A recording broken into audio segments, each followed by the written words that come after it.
city. DC, that's where I'm from. 1130 podcast. Dre and Willsy is the one. Let's get it. Yeah. Who with me? Let's get it. Yeah. No, with me. Yeah. I'm from the city. DC, that's where I'm from. Let's get it. 1130 podcast. Dre and Willsy is the one. He the one, nigga. So let's get it, baby. He the one. With me. So the breeze, baby. Let's get it. Yo, what it do, everybody? It's your man Dre, aka Dre on the Wheels. This is episode 55 of the 1130 podcast, Talk Pro Wrestling. What's good, everybody doing out there? Appreciate you guys joining us back here for another exciting episode of Talk Pro Wrestling. Good morning, good night, good afternoon to all my listeners all across the world, man. It's going to be a very exciting episode. All the listeners in the States, Germany, the UK, Canada, all over, man. I appreciate you guys joining us back here for Talk Pro Wrestling. My man Gator Live is back, of course, man, the co-host of this month, man, on the podcast. So you know it's going to be another great one, you guys. I told you guys last week, man. I had an amazing guest that's lined up this week for the podcast, you guys. They're going to be joining us in just a bit, you guys. But if you guys watching on YouTube, hit the subscribe button down below, like it, leave a comment, do all that good stuff, share it. And don't forget to follow the 1130 podcast on all social media platforms. But you guys, like I was saying, our wonderful guest that's going to be joining us today, you guys, Manny and Jason, you guys. They are the WWE Curtain Call kids. Manny, as you can see in the video, along with his friend Jason, who's recording it. They're from Long Island, New York. They're going to be joining us here on the 1130 podcast, Talk Pro Wrestling, this week. They have been all over the place for the last month or so, you guys, with the Shawn Michaels A&E documentary coming out, and them, telling their story and whatnot with that. So that's going to be great, you guys. But Gator Live, man, what's going on with you? Nothing too much, man. Just trying to make sure I weather this heat. I was sharing with you a little while ago. It gets hot up here in Georgia, and it gets hotter when you ain't got no air conditioning. So they're in there trying to get that stuff taken care of. They working on it. So other than that, I'm good to go, man. I am ready to get it started with this special guest we got, man. Hey, that's what's up, man. I'm ready to get it started. I feel you, man. It's pretty hot, man. It's hot over here in DC too. But we gonna get into everything, man. All pro wrestling. Like I said, my guests this week, Manny and Jason from Long Island, New York. Manny, Jason, how's it going? Very good. Thank you. Hey, it's good, guys. Thanks for having us. Appreciate it. No problem. This is going to be a very fun episode. Just like my guy Gator said, man. We're going to start off first of all. How you guys' day going? Whoever want to go first. Go ahead, Jay. You froze there, Manny. I'm all good. I'm very good. Had a good. Yeah. Okay, cool. I have an awesome guest here this week on the podcast, Jason and Manny. Like I was saying, they were featured on the A&E documentary, man. You guys, man, I gotta ask you guys, how did this interview come about? Well, it started with someone reaching out to Jason. Jason, you want to elaborate how that happened? Yeah, sure. So I got a call last year from a director of doing these documentaries on A&E, and he called me. Actually, he left a message. So I didn't know if it was legit. So I called him back, told me who he was. He said, "Yeah, I'm doing a documentary on Shawn Michaels.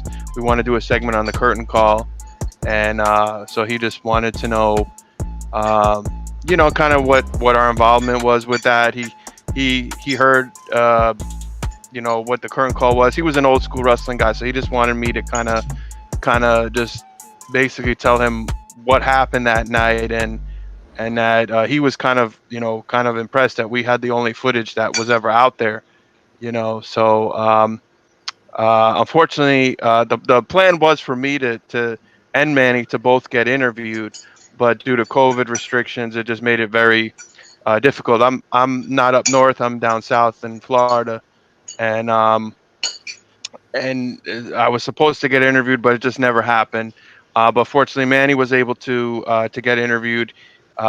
He is up in New York, and he was able to meet up with the director Joe and wherever he was set up, and So that's how that came about.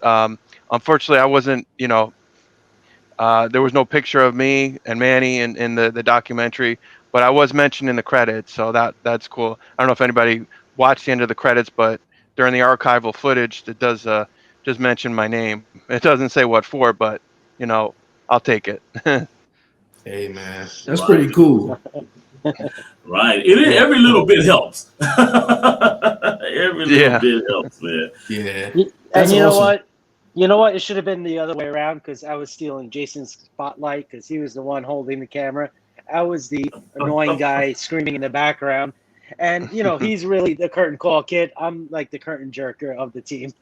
Oh wow, that's interesting.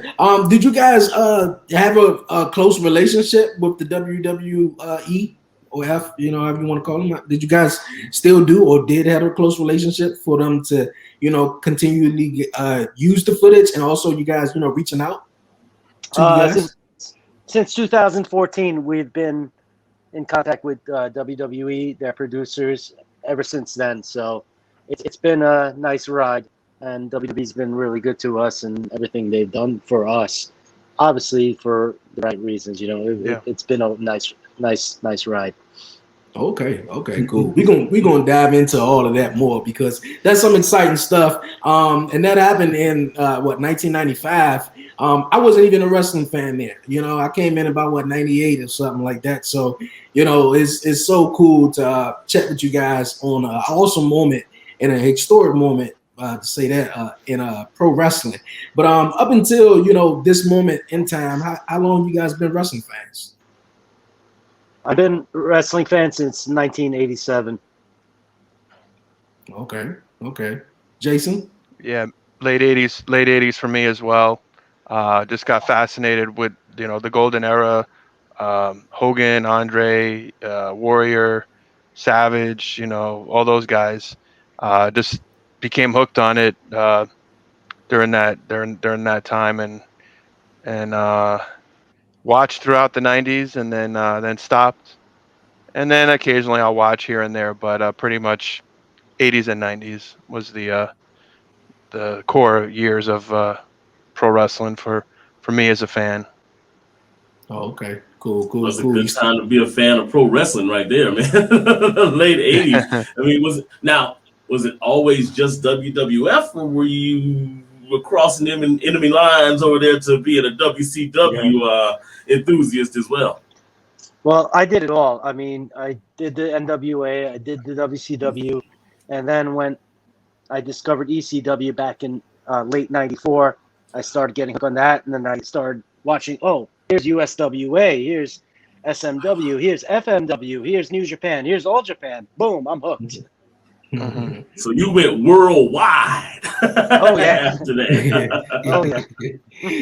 Hey, that's cool, man. That's really, really cool. But like I said, that historic moment in May of 1995, actually May 19th of 1995, you guys were going to a live event. 96.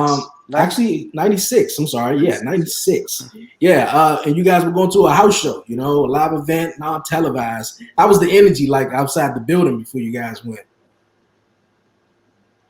Well, whenever you go to an event at the Garden, at least back then, there was always excitement. I mean, they drew a pretty good crowd, even though if the matches on the card were not that that big, there was still it was the Garden. So I mean, it was just being in the being there, the atmosphere was just awesome. I mean, Manny knows I always was like, man, MSG is the place, and we went to Nassau Coliseum where like nothing ever happened, fake title changes, uh, jobber matches, but always at the Garden. Just seemed a little bit. The wrestlers put on their A game there. Yeah. Yeah, Madison Square Garden was like every house show felt like either a pay-per-view or close to a pay-per-view where something little would happen to spark the crowd, and they had to because the crowd was crazy and they had to do a little some sort of angle or Brooklyn Brawler winning the battle royal, or just random things they would do. Okay. I heard about Madison Square Garden. Of course, it's like the mega of shows to go to. Right. Have you guys been to a WrestleMania? We have, Been yeah. to we've been to a few, and all of them were out of state. I've been to Texas, Connecticut, Boston, 11, 14, 33, something like that. I've Oh, been to a okay. few. Okay. So you guys never attended the WrestleManias that were at Madison Square Garden? Never. I haven't. Oh No. wow, that's interesting. Yeah, that's Yeah. very cool. I Uh, did. I did happen to go to WrestleMania 11, which is in Connecticut, but that was like a house show. It felt like. I mean, the card was terrible.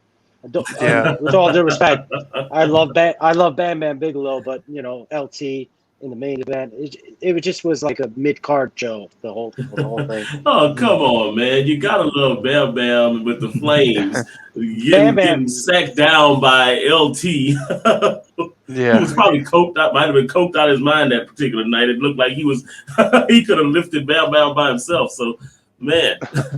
hey, But that's Bam Bam deserved that night, though. He really did after all the years of Yeah. hard work he put in. yeah, he did deserve that. Even though that was one of the weirdest WrestleMania main events though of all time though. But Yep. hey, that was cool. But of course, like on this night in 1996, and I got it getting it right. The main event, of course, went on HBK and Diesel. Manny was just talking about he's a big HBK fan. What was it about HBK that drew you in as a huge fan? I guess I always liked the Rockers. I did like the tag teams. At the time, just about all of them.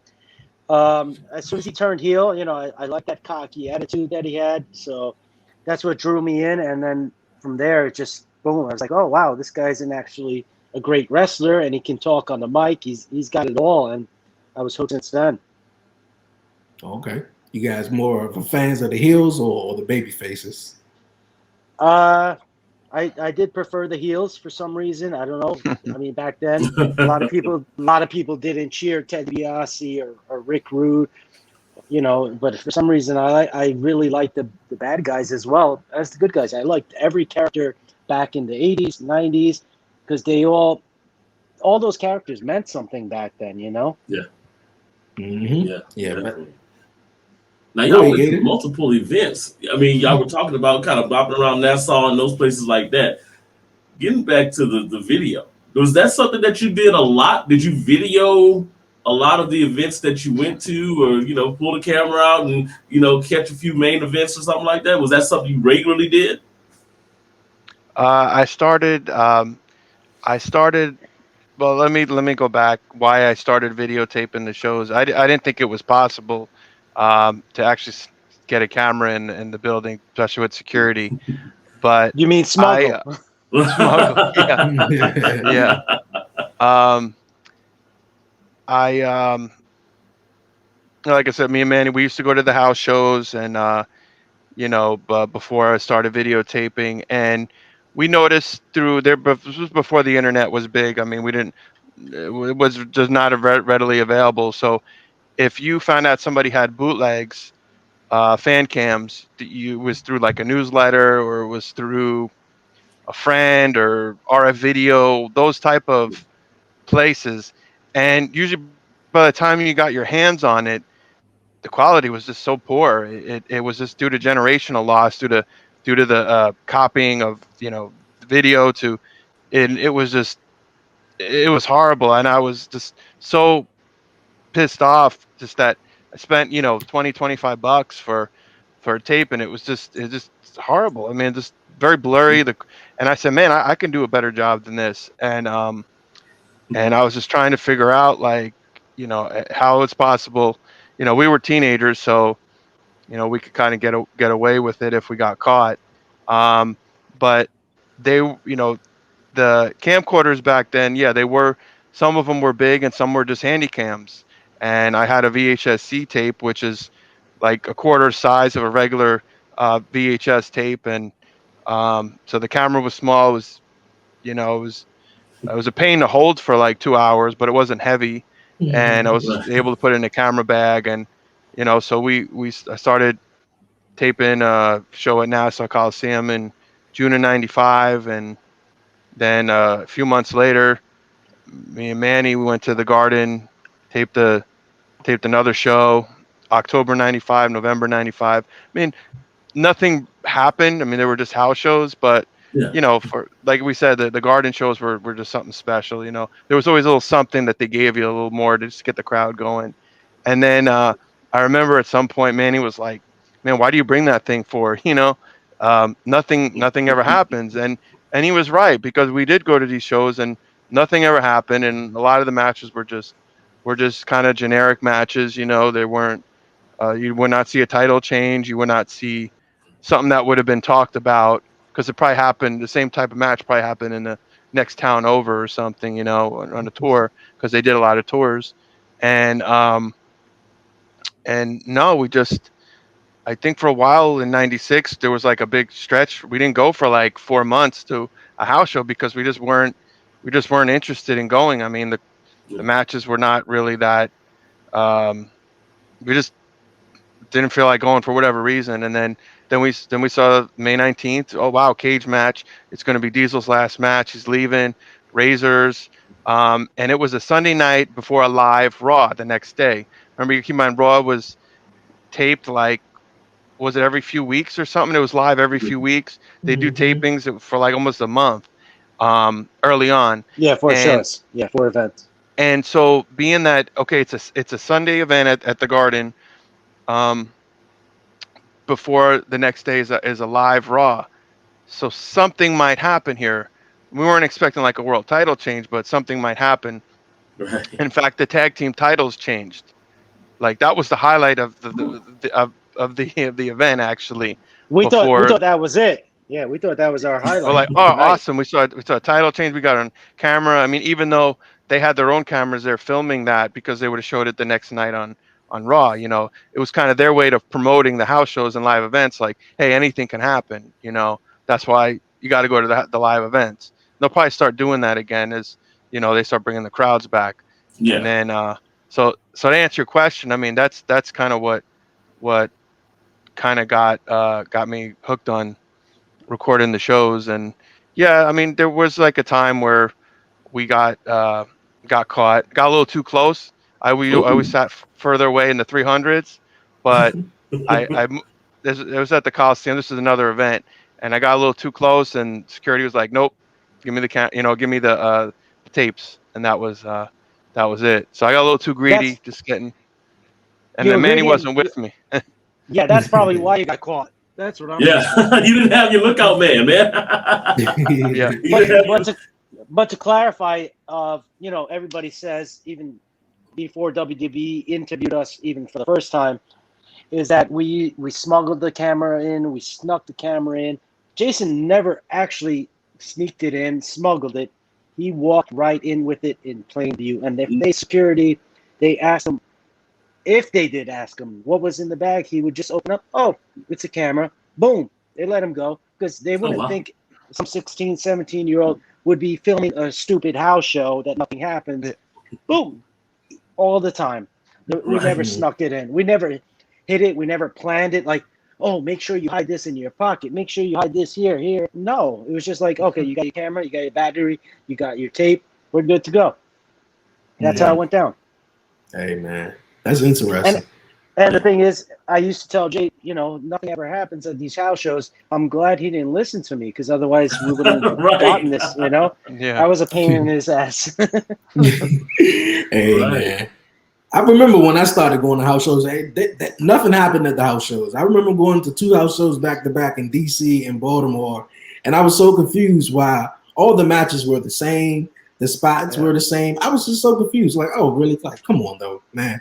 All right, but also, are you guys the main? You talking about bringing in cameras into the arenas and stuff like that?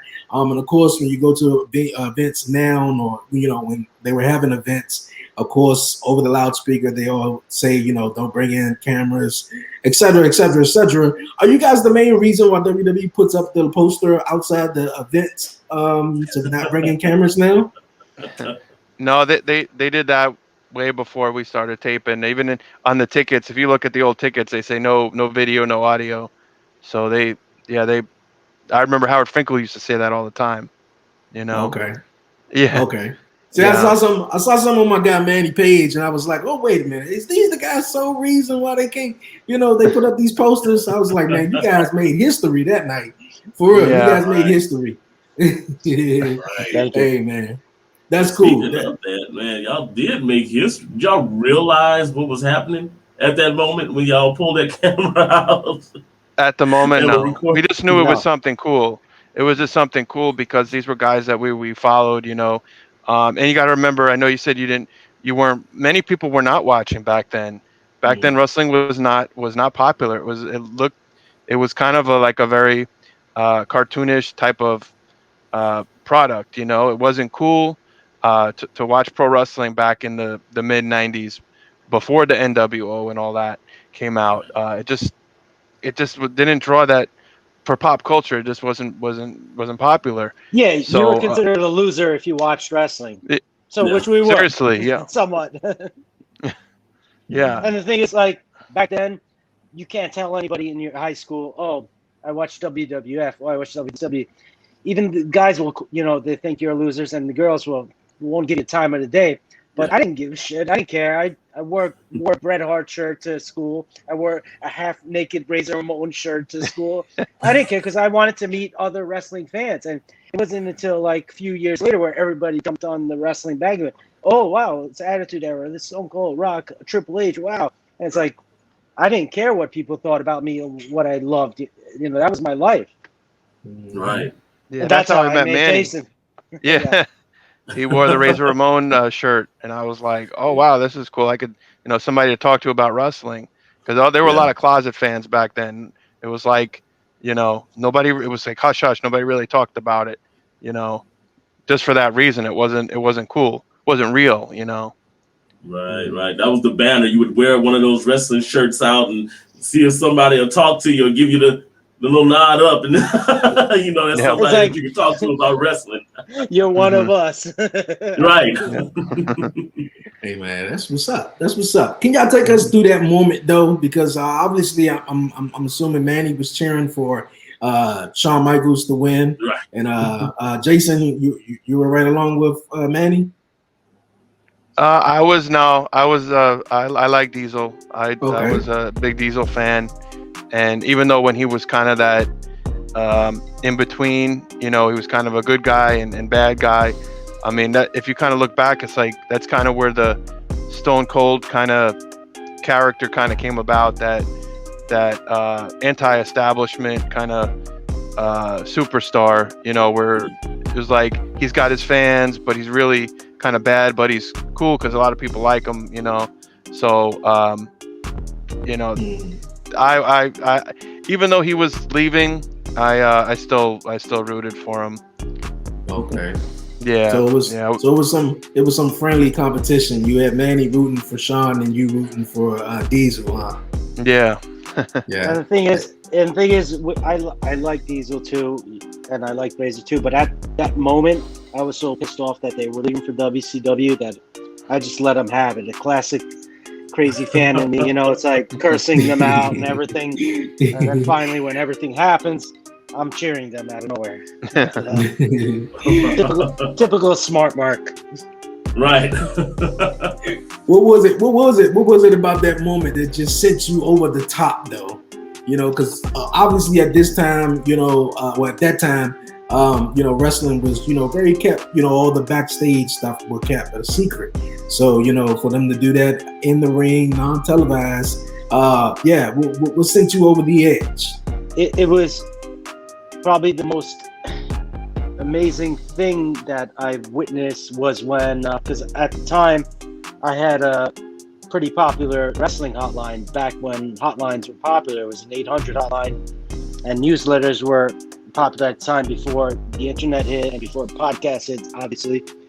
So I had to know everything. But the thing is, when Triple H came out, that was the time when my mind was blown. It was just like, wow, this is really happening. It's like, I asked Jason, oh, Hunter, right? Oh, wow. It's just that insane that it blew my mind. It was that moment when Triple H came out.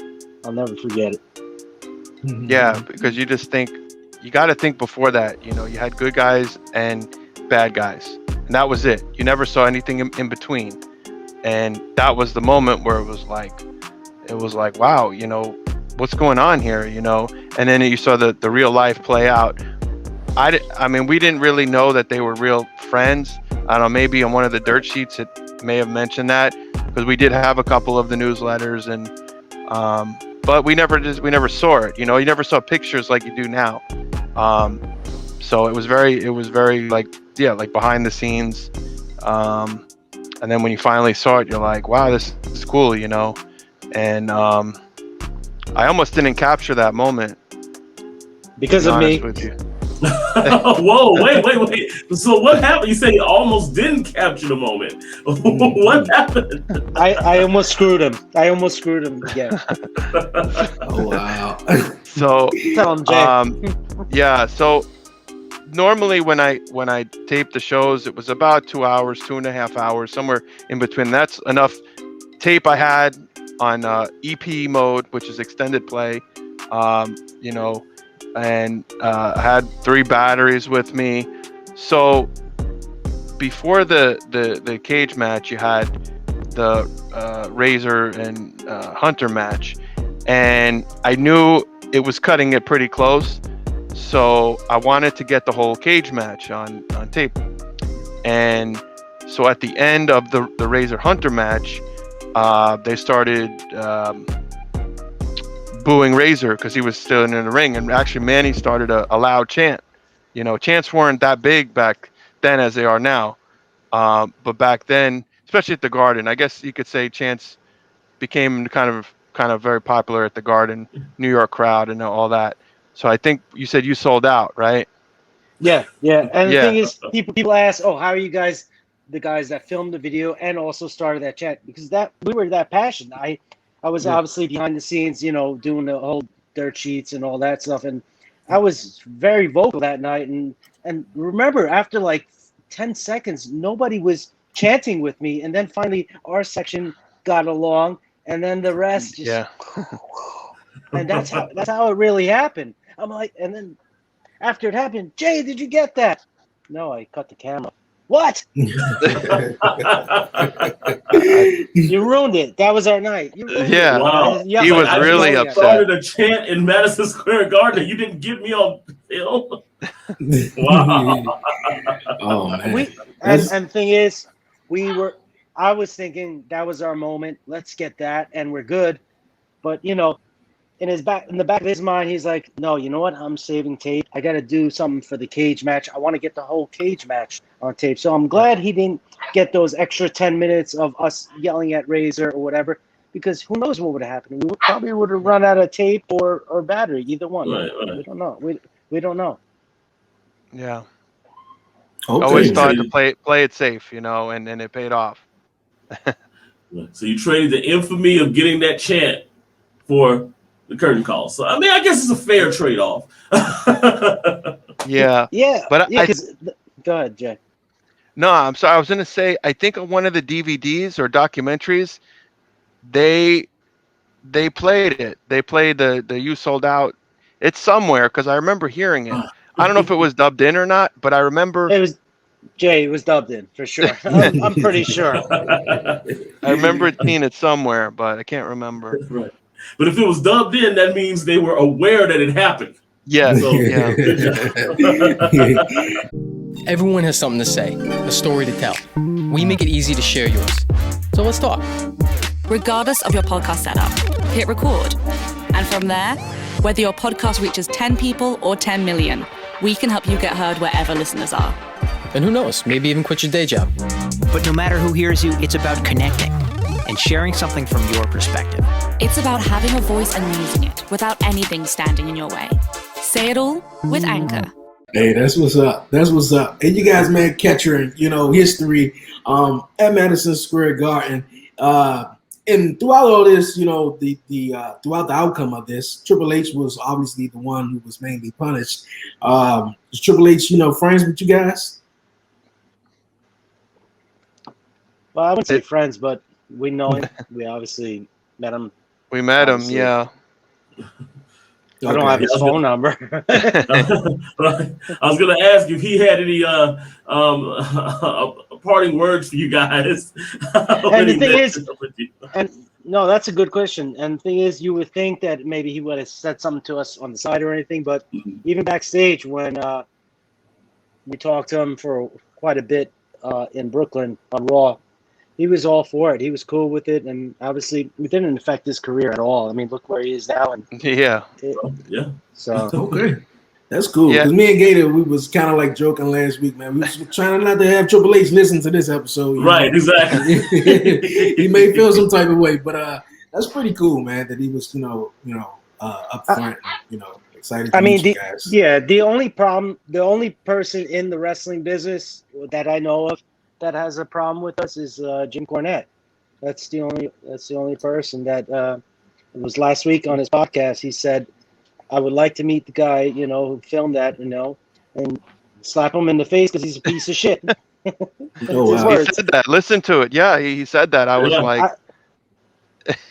So what you guys think of that then? I just, when my friend sent that to me in the morning, I was just laughing like crazy. I was so happy to hear that from Jim. Yeah. Right, I was gonna say, you expect nothing less from Jim Cornette. So Exactly. Yeah, typical Jim Cornette. Yeah, that just means you're near and dear to his heart. Exactly. you guys are on his radar, so I guess he likes you guys. Right. Yeah. But throughout all this, you guys, you said Jim Cornette hated you guys. It was also a word that maybe Scott Hall was trying to get you guys arrested. It was actually his idea. I mean, when we were doing the backstage segment with the Kliq, we were just going there to meet Hunter. And I was on the ride there, I was telling Jason, I'm like, oh, it'd be cool. I was thinking of a backstage moment where Shawn Michaels would just super kick one of us out of nowhere. And I didn't think we were doing anything backstage to begin with. A couple hours later, we go in, and we had supposedly front row tickets, which we did, but we got caught at security. Security wouldn't let us in, even though we were allowed backstage, but we still had to go through security. The tickets that we had were for front row, the first row, and there was an issue with it. And the issue with it was that Sting was making an entrance that night, and they blocked off a couple of rows, and we were seated in those rows where Sting had to make his return. So we were late for the whole setup, for the meet and greet, or the shoot, whatever it was, or us getting arrested. And we almost didn't make it because of Sting. Not Sting's fault, but for his entrance. And then, boom, we're running upstairs, running up aisles just to finally get backstage. And right away, when we go back there, all right, just go in front of the camera. And that was it. So it was all shoot, not work, shoot, no work. It's like, boom, just go and talk. Had no time to prepare for anything. Nope. That's pretty cool. I mean, good thing you guys are consummate professionals. Exactly. You guys are professionals. How many times did you guys, later on the night, how many times did you guys watch the tape? I actually didn't, because there's a reason why I didn't. Because back then, those VHS tapes, anytime you copy them, the quality gets worse. Anytime you view them, the quality gets a little worse. So if I copied one copy for you, one copy for him, you won't notice it, but if by side after a while you will see it. That's why every time you see the WWE played on their DVDs, on their videos, you'll see how bad the quality is. And the truth is, our quality is not bad. It's actually good, but the fact that it got leaked out, it got copied, it just became so worse. That's why when they aired it in 1997, the Brian Pillman Memorial Raw, not only were we mad that it got leaked and we saw it, it was like, whoa, that's our tape. This is messed up. I was so angry. But another reason why I was really angry was, wait a second, why is their quality so bad? That's what mind boggled me. It's like, it was terrible. Yeah. It's like this shaky camera. You can't even see who those four figures are in this blue steel cage. Wait a second. Why didn't they get a better quality? And it's just that because it was been copied so much. I've only viewed my tape 3 times, that's all. So you guys were pretty active in the tape trading back then. So yeah, how did they? I was. Yep. Go ahead. So how did they kind of track it back to you guys? Because I know once back to the tape trading back in the day. I mean, you'll have a tape from New Japan that's been copied 15 times before Right. you can lay eyes on it. So how did they kind of backtrack it to you guys and put the finger on you? Great question. I actually stayed away from telling anybody that me and Jason filmed it or had anything to do with the curtain call. Even when I had my hotline and when I wrestled, even all my wrestling fans that I used to watch wrestling, I would never tell them anything about the curtain call because I was just so upset of it. So how it got leaked out. So I just took it out of my mind, like it didn't exist for many, many, many years. And then I would never even contact WWE that we did this, that. I think it was Jason when he saw something on WWE.com that made it happen. Made all this happen, actually. Yeah. So, well, back in the day, I mean, we gave it to a few trusted friends of ours, and looking back, I know now, like when you see these videos on TMZ, they have that watermark, like in the background. I mean, that would have been great to have for us to put it on, Right. the video, but obviously, we didn't have those capabilities. But yeah, we gave it to a few close friends of ours, and we gave it to a friend who was a dirt sheet writer, who we thought was a big deal in the business, or he acted like a big deal. But and then what happened was he just gave it to his little cronies, and then they gave it to their friend, and then that's how it just made it pretty much blew up from there. I mean, I don't know, I don't know if he got any favors from it. You know what I mean, Manny? I don't know. He was, I don't know. I was the one. Yeah, I was the one that screwed over Jay that time too. I gave out the tape by accident to, I don't know, for whatever reason. I shouldn't have, but then again, I'm 16 years old at the time. I'm like, oh, let me give this guy the tape, and I didn't know any better. There's so many people that have made money off the tape by selling it on newsletters. Yeah. This side, we never did that. We never sold it once. We just gave it. No, but we gave it to people because we did it for the right reasons. We did it as fans. Right. Kept it to ourselves. We didn't do it to, oh, we're gonna make a lot of money off this. Like I said, if there was a TMZ back then, and yeah, maybe there might be something there, but what we did, I mean, we couldn't really sell it because we did it illegally, so we taped something that's like taping a movie and then selling, it's it's almost the same, I guess. But so you wanted to know like how we got noticed. Well, like Manny said, we saw it on Raw, and then all over the place after that. It wasn't viral because the internet, wasn't a big deal, especially online video that came out, much later, streaming and all that. But basically, I started noticing it in DVDs and the documentary DVDs back in the early 2000s, and the Monday Night War DVDs, and all that. It's like it was like all over the place. And and I'm thinking, I'm like, man, we'll never get noticed, nor would they probably even care who did it, because they already had the footage. So it wasn't until like maybe 2014 that they had a segment on WWE.com about the curtain call, and they interviewed a few of the superstars, and there was a comment section. So I wrote a little comment saying that, hey, this is my video, me and my friend's video. If anybody wants to contact me, they can. Oh wow. And I didn't think anything would come of it. I thought maybe there might be a fan who might message me on Facebook or something, but months later, I got a LinkedIn message on my LinkedIn from a WWE producer, and asking me if I was the Jason Cosmides who taped the curtain call, and to call him. And that's how all this got started. But I didn't really understand why they wanted to speak to me, because they just did the Monday Night War series, and one of the episodes was the Kliq, and they talked about that. So I really thought that was if that was the time where we probably should have got mentioned, it may have been that. But I didn't know that there was a DVD in the works. So I mean, you talk about timing, and then you know, they interviewed me, and I said, well, you got to interview Manny. I mean, he's the guy you hear. You know, I'm the guy who lost his voice. I didn't have a voice that night towards the end of the night.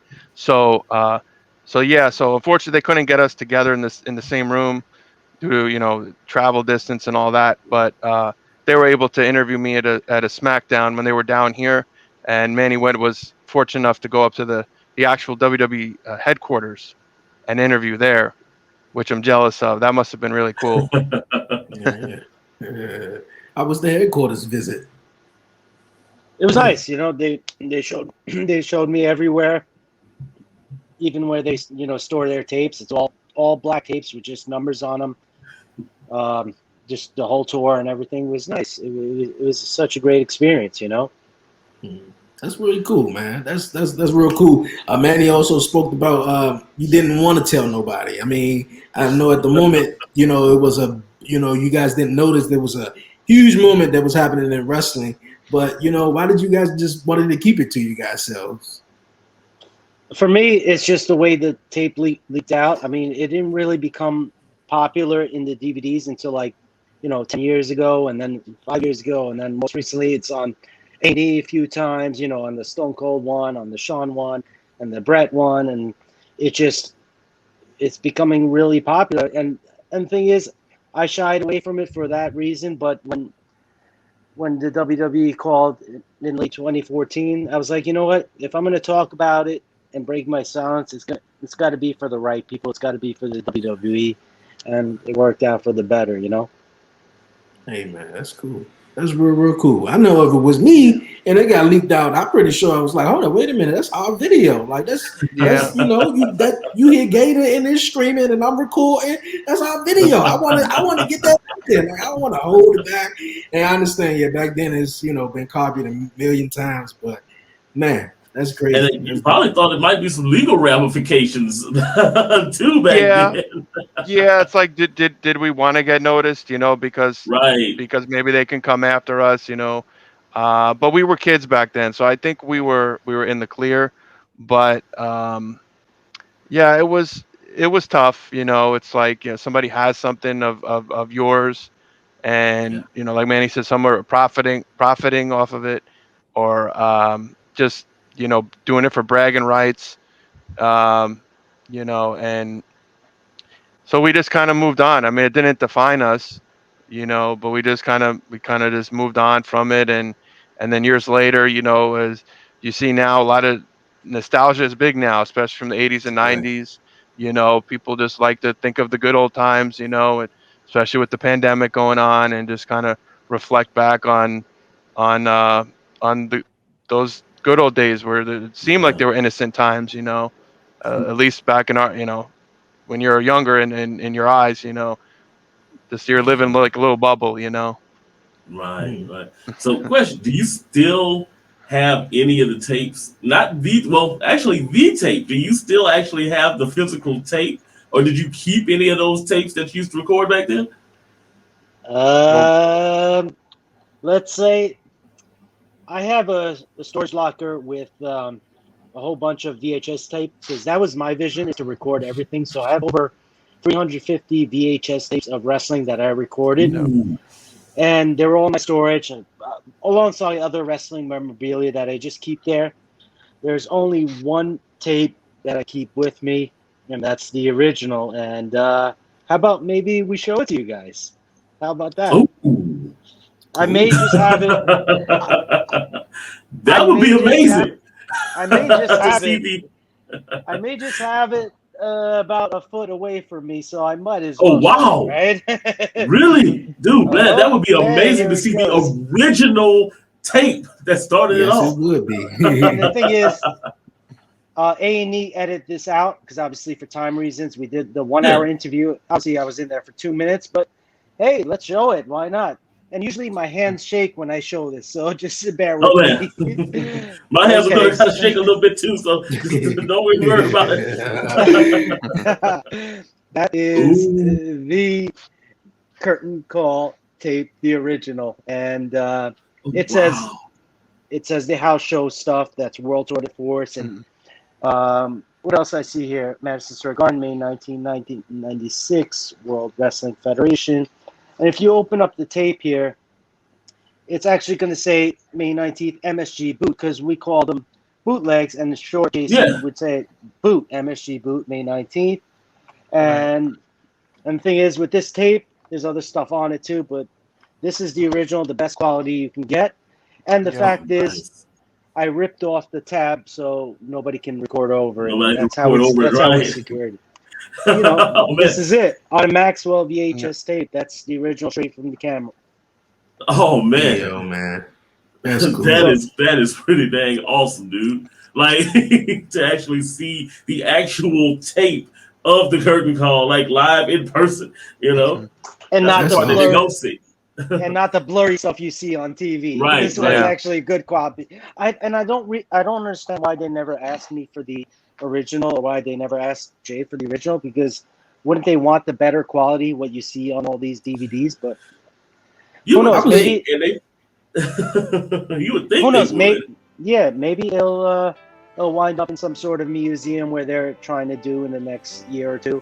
I mean, that's what they're doing these hidden treasure shows for that reason, to collect all this for a physical Hall of Fame or a physical museum. So that's probably what's next for me and Jason, if anything. Oh yeah, it's probably got a spot already set up in that Hall of Fame that they're envisioning soon. Hey man, that's pretty cool. I really dig that. That's really cool, man. And you guys have spoken about, you know, how you guys, you know, then you guys were, you know, young and stuff like that. You guys are still into the product now, and what's your guys' thoughts on the product now? Yeah. I'm still into it as far as reading the dirt sheets, the internet. That's it. I haven't been watching since the pandemic. I know the crowd noise is pumped in. You know, you got the videos. No, they got to do what they got to do. But once the crowds start coming back, I'll start watching again. Okay. Yeah, Jason? I don't watch it. Like Manny said, I'll read online. I'll read like what what a lot of the old guys, you know, say. They'll rehash about the past, and I'll read about stuff like that, or like if somebody old, you know, comes back, or when they have these like reunion shows, or you know, like Goldberg's fighting or Brock Lesnar, you know, maybe I'll watch that, but pretty much just reading about, you know, what Eric Bischoff said, or what Jim Cornette said, or you know, just, you know, or who's Bret Hart pissed off at now, who screwed him, you know, stuff like that. That's every other month, by the way. Yeah, I'll just get a kick out of that stuff, or they'll just talk about something that happened 25, 30 years ago, you know, and just those old stories that you never even heard about until today. They just get brought up, and then, you know, but yeah. Cool. That's cool. Well, that's understandable. Of course, a lot of people, you know, it's not, you know, such as you guys have been a fan for a long time, especially in that time, are not really, you know, fan of the products no more. What is it about the product now that you guys turn away from it? Well, for me, it's it's not entertaining. For me, it's like the constant heel and face turns, constant title changes. I was a fan of the guys holding the belts for a year, or literally a year. It meant something, yeah. The world title, Intercontinental tag title. Now there's 10 titles, and they all change hands here and there. Everybody's turning face. Everybody's turning. The storylines change all the time, and it's too rushed. You have 12, 13 pay-per-views a year. I was happy with 4. I don't know if the fans just get bored and need change, or the young kids, they need change all the time, and just I can't adapt to that. I can't. And the characters even meant something back in the 80s and the 90s, the golden era, the attitude era, the new generation era. Every character meant something, even if you're in the bottom of the card, the middle of the card, the main event. Guys like even Doink, that meant something, you know, and it's like it's lost. It's lost. And I hate to talk bad about wrestling, but then again, you know, it's the truth. As wrestling fans, we're allowed to, because that's all we do. We shit on the product. Yeah. But Yeah. then if we hear someone else that's not a wrestling fan talk bad about it, then we get angry. Yeah, it's just not entertaining. I mean, you got to go back to the times where why I started to watch. It was entertaining. Those characters were larger than life. Sure, you heard that many times. You know, a lot of the superstars were just big. They just, and I know they get bashed because they were on steroids, beefed up, you know, but they were characters, and I don't think you don't see that now. You don't see gimmicks. You just see like they're just like everyday people trying to act like somebody they're not, and it just Right. looks so fake. It looks so scripted. I mean, the way that they shoot the cameras and the interviews, it's almost like you can predict what's going to happen next. Who's going to jump in the scene? Who's gonna knock the other person out? It's just it. And like Manny said, the so many pay-per-views. Why is Raw 3 hours? It used to be 1 hour. Nobody complained. We thought it was great. Raw Yeah. was 1 hour. It was must see TV, and even the shows on Saturday and Sunday, and we watched it. We didn't. Nobody complained. Oh man, it's got to be longer than this. And the pay per views for 4 times a year, and then they started to add the in your houses, and it was it was great. It had something to look forward to. But I think this thing as society changed, people just want more and more, and then this nobody wants to just stay. People got impatient, so they want Yeah. constant change, and you know um, it's just probably just a society thing. I mean, you got to remember too. Also back then, you had well, for me at least, you had the three promotions. You had WWF, WCW, and ECW, and we watched all three, and it was easy to follow. I mean, Yeah. it got to the True. point now it's just everything's all over the place, and um, back then it was just I just think it was great to be a wrestling fan during the mid '90s. Mm.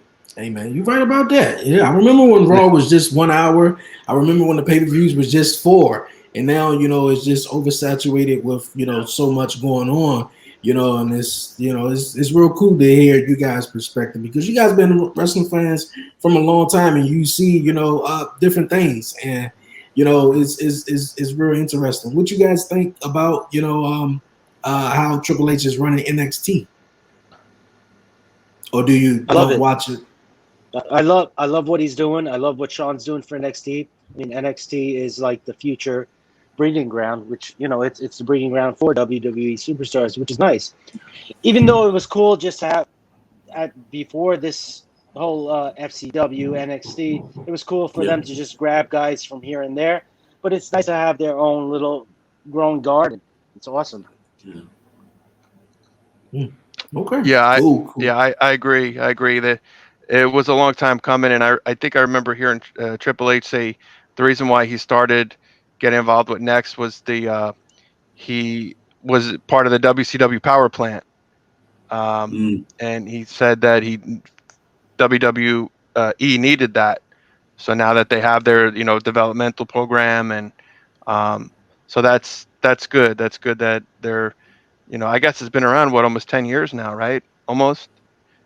Yeah, it's been around a Yeah. while now. I mean, in its current incarnation, probably about 4 years, 4 or 5 years. Its current incarnation, but yeah, the actual concept all the way back to FCW. Yeah, it's been Right. about 10 years or so.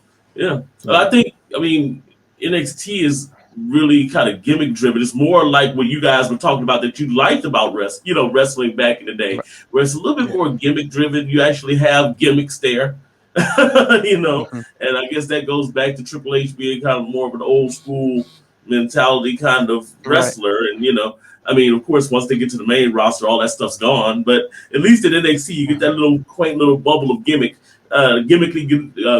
goodness, I guess you could say, that Yeah. you can kind of Yeah. indulge in. Yeah.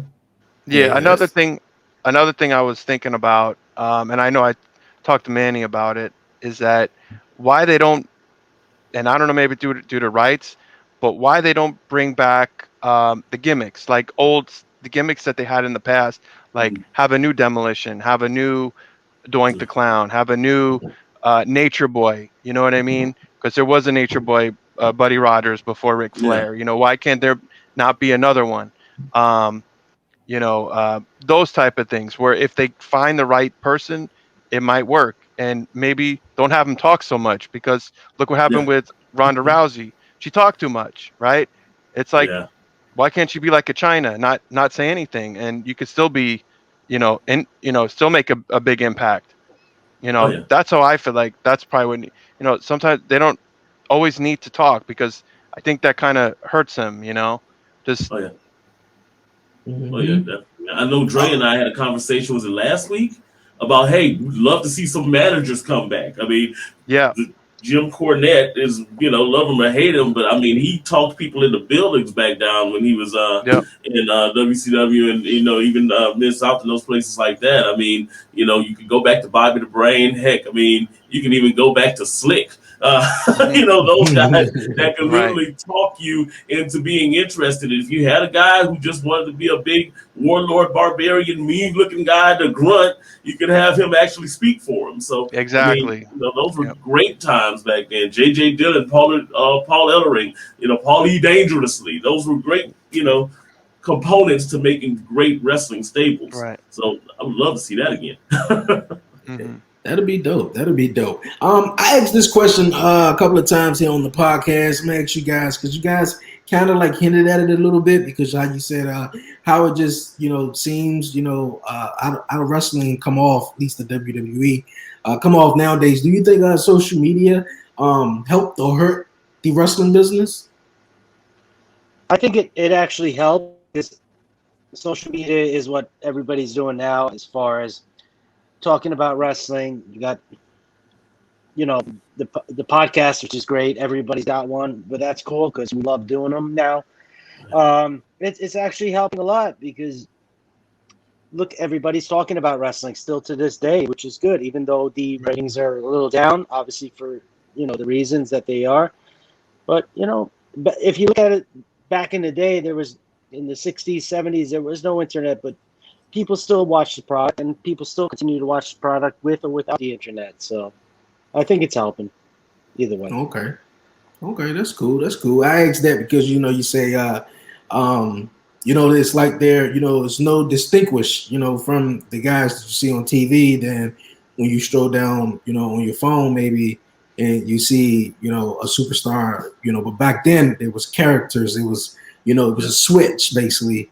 You'll see Shawn Michaels, but you won't see really Shawn Hickenbottoms, but that's why I kind of like asked that question. One person said, kind of like hurt the wrestling business, because it would be great if they were just, characters, stuff like that. But hey, to each his own, though. To each his own. Kayfabe is great to a certain extent. I miss kayfabe to a certain extent, man. Yeah, you're right. How you feel about it, Jason? You feel like social media has kind of affected the way wrestling is perceived these days? Maybe it's a little too real for us, or not real enough. Yeah, I mean, it was going to change anyway when the internet started to blow up. The newsletters were going to just be the websites, and it's the way that information was just gonna get out about wrestling and stuff. And then obviously social media put it, so now you obviously see the wrestler not just as characters but as real people, where you never saw that 20 years ago. But I don't know, it's a different world now. So and the problem is with the social media in general is that sometimes people just can't keep their opinions to themselves, and I think John Cena recently made a boo-boo and said something he shouldn't have, so, I mean, it just, sometimes it's best just to, just stay off of it, Right. Yeah. Sometimes it's best to stay off of it, man. And just keep your mouth shut, though. You guys, man, I appreciate you guys joining me on the podcast. One last thing, unless you, Coach Gator, have any more questions for you. You guys say, of course, the wrestling business is changing, and it's just it's just a little bit too much for you, or not enough, or whatever. How you guys or thoughts on AEW? I'm very happy for what they're doing. I mean, it's fresh. It's good for all generations. Young kids love it. It's something new for the alternative, and they're doing a great job. Okay, cool. Jason. Yeah, I agree. I mean, I don't watch it, but I'll tune in, flipping the channel, or I'll see the commercial, or I'll just read about it. But I do before it started. I know there was a huge buzz about it as being the alternative product, and I know some of the guys from WWE went over there. So I mean, the good thing is I can see at some point maybe some partnership, between both companies, and we could finally have like a real kind of WrestleMania where you get the best of both worlds, which we're really hoping with WCW back in the day to see a lot of dream matches. But maybe we'll finally see something like that. What do they say? They'll do what's best for business. So I mean, make it happen. We live in a world everybody's got to come together now. So let's do something like that. Yeah, you're right. You're right. That'll be great. Fantasy booking Yep. is something else, though. But you also just missing. If they did that, you will watch though. What would it take for the wrestling, I guess, universal wrestling world, to gain Jason back as a full-time fan? Make it more entertaining. Bring back the characters. I mean, I what I don't like is that it's kind of crazy because you think of them bringing back a lot of these old time wrestlers, still wrestling, that back when we were watching, it's like, man, this person's way past their prime. They're in their 40s. You remember, Manny? Like, used to get made fun of if a wrestler came back in their 40s. You think of the Billionaire Ted skits. They used to trash on Hogan and Savage, and now it's like, no, now they have guys wrestling in their 50s. You know what I mean? Right. So it's just different, I guess. And they're Hall of Famers at 38 years old. Yeah. Yeah. I think that's something we need to talk about too, because they becoming Hall of Famers too soon, though, real too soon. Yeah. Yeah.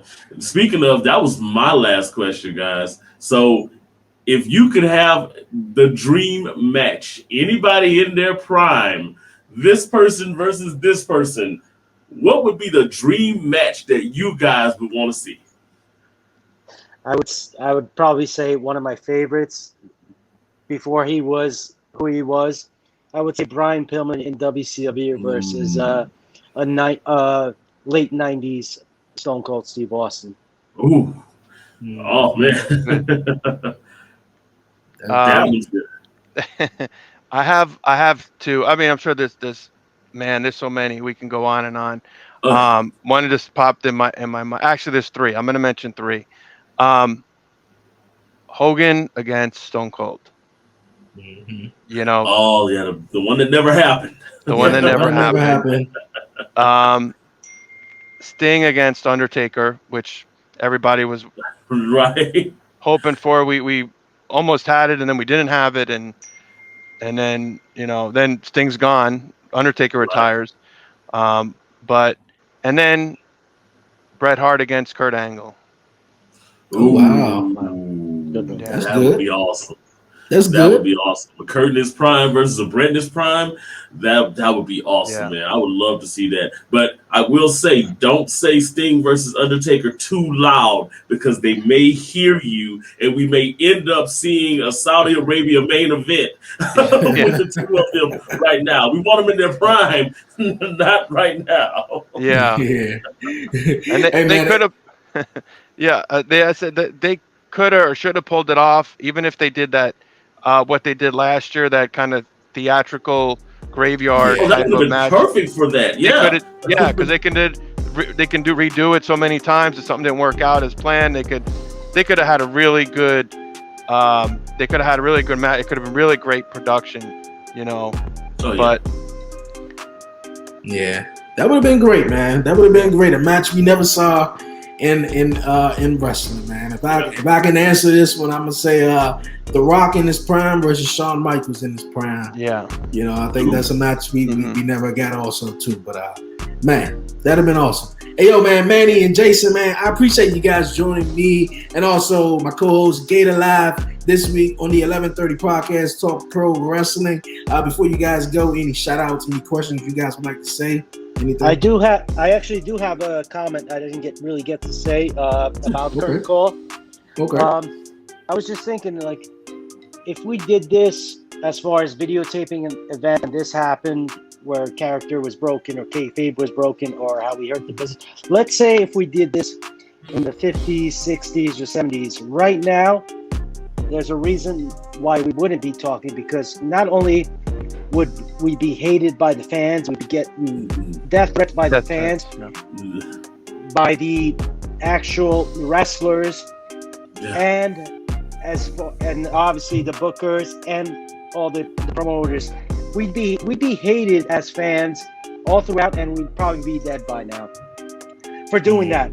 But the fact that we did it in the 90s and it got well known, it's like now everybody's cool with it. Now everybody loves us, which is great. You know, it's just the timing. I guess the timing was right, because can you imagine? We would have to be hiding right now if we did that back in the day. And the fact that we did it in the 90s, it's just like every day, you know, someone messages us, hey, can you do this podcast? Oh, we appreciate what you did. You guys are legends. You know, I appreciate all the comments that we get, which is nice. Mm-hmm. Yeah, man, that's what's up. You guys took a risk.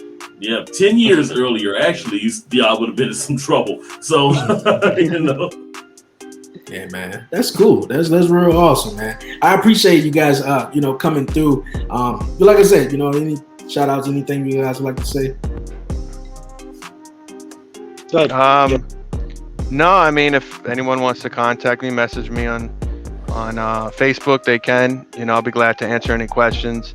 I used to have a YouTube page where I had a bunch of the videos up, some of my videos that I shot and some of the other fan cams from other that other people shot, and it got taken down. It got banned, and it was a pretty good page, because it took me a while to upload a lot of those videos. But I don't know, maybe I'll do that again. But I don't know why they banned it, because I see a lot of there's other videos on YouTube, and they're not getting pulled down.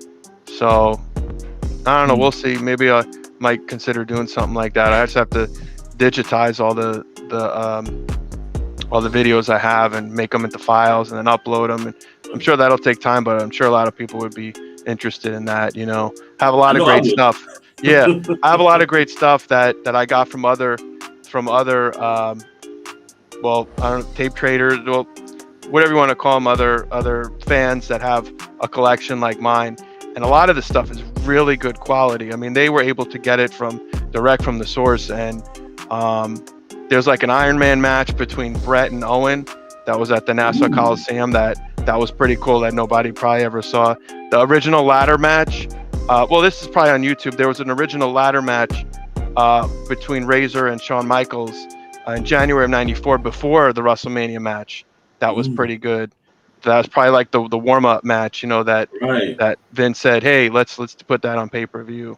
So there's a lot of cool stuff that I would love to share with everybody. So yeah, hey, man, that's awesome. That's awesome. It seemed like YouTube was hating on you guys, man. For real. YouTube just hating on you, man. They knew you guys with the Curtain Call kids. They was like, nah, man, we'll just take it down.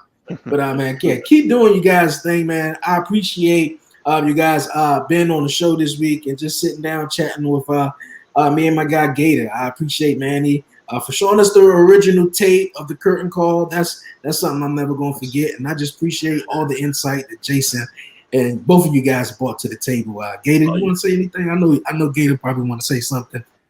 Man, all I want to say is it's been a pleasure to have you guys on there. I'm still kind of handshaking. I saw the original Curtain Call tape. Man, guys, y'all are amazing. And it's cool that, you know, to sit down and talk to people who played such a pivotal part in what we consider now as wrestling history. So, man, guys, I appreciate y'all coming on the show, man. This is awesome. Thank you for having us. It's been a pleasure. Gator, Dre, thank you. And if you guys want to reach me, or anybody that wants to reach me, I'm on Instagram, WWE Curtain Call Kid, and Facebook, Manny Mohtadi. Oh, yeah. All righty. I love talking to people, so. Okay, that's cool. That's cool. Once again, you guys, man, I appreciate you guys joining me this week on the 1130 podcast, Talk Pro Wrestling. Thank you. Thank you. Yo, Manny and Jason, man, I appreciate you joining me and Gator this week on the 1130 podcast, Talk Pro Wrestling. Man, it was an awesome time chopping it up with you guys this week. This got to be in one of my favorite episodes of Talk Pro Wrestling, you guys, man. For everybody who listens, you got to watch it. You got to come on YouTube now to watch it so you can see the classic tape of the curtain call, man. Like, I didn't know this was going to be happening today, man. This was an awesome episode. Shout out to my man Gator Live for joining me on the podcast this month. Man, just like I was telling you, man, you're welcome to come back anytime. The week after, I know the month of May was my co-host Gator. So, yo, man, like, if you're down, next week, we're going to chop it up some more next week. But once again, Jason and Manny, man, it was an awesome time chopping it up with you guys. Just to, hear you guys' insight and everything about the whole night of the curtain call and, everything, man. So you guys keep your guys' head up. And Manny said something, real cool, man. If this would have took place in the 60s or the 50s, man, we would have been, somewhere, we wouldn't have been found, put it like that, but man, oh man, because I know, like, I would have felt some type of way, like, hold on, wait a minute, I know I'm the original guy, I was yelling, my partner was holding the video camera, and you telling me it's like getting played so many times, like, oh no, like, I want to get credit, like, for real, and I'm glad you guys got the credit, for real, and not just some other guy that you may thought was in the business or whatnot, but yo, man, this was really a cool interview. Really cool insight how these guys feel about the business now. I know that was like one of my main questions because people who watch wrestling, man, or, people who watch wrestling back in the 1995, 96, 94, it's 2021 now. Like, man, shit has changed. Like they say, the internet is here. Social media is on fire. Like the wrestling, of course, everything has changed. So there's not too many people who still are diehard fans then, man. But yo, shout out to my man Deshaun Whip Dog Whipple, who was from Detroit, who he was at WrestleMania 3 in Pontiac, Michigan.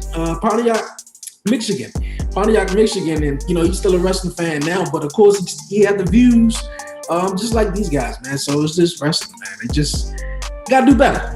And this was an awesome episode, yo, man. Shout out once again to my man Jason and Manny. You guys from Long Island, New York. You guys also go check them out, or check out Manny. He's part of the A&E Shawn Michaels documentary special, so hey, and shout out to Jason for being like, yo, man, I understand they hit me up, but you gotta bring my man Manny on too. He's the one screaming. And Manny like, yo, but you gotta bring Jason on. He the one record. So them friends, man, from that was what, 96? 96 and it's 20. That's what's up. That's what's up. I'm out to head on out of here, you guys. What an episode. It's Friday. Hope you guys are enjoying your Friday. It's been a wonderful day. As you can tell from me and also Gator, man. Gator, I'm out of here now.